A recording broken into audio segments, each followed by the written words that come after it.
Welcome to Quick Tech News, where we keep you updated in the world of tech without wasting your time.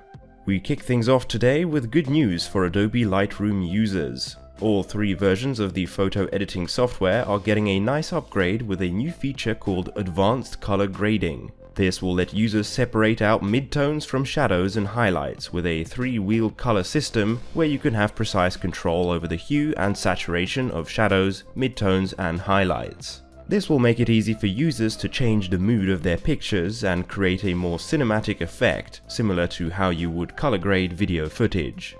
Next up, if you're planning to purchase a PlayStation 5, or even if you're happy to stick to one of the current PlayStation consoles, you may want to go ahead and purchase a 1-year subscription to PlayStation Plus on cdkeys.com. The service, which normally costs $60 can currently be picked up for almost half of that price. You will need this if you want to play any games online, whether it be PS4 games or PS5 games. On the new PS5, this subscription will also allow you to download several PlayStation 4 classics like God of War, Bloodborne, and many more.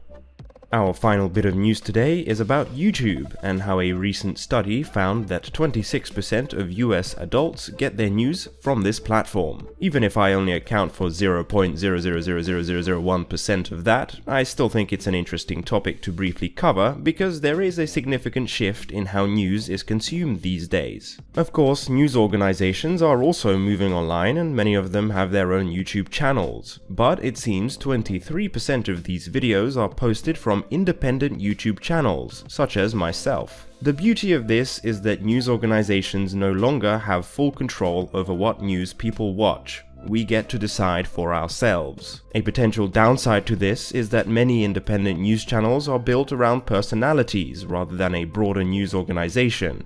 The study found that those independent news channels are far more likely to focus on topics like conspiracy theories such as anti-vaccine topics. Not only that, but independent news channels were found to view their subjects in a far more negative light versus news organizations, which at least in part is done to drive more views to their videos.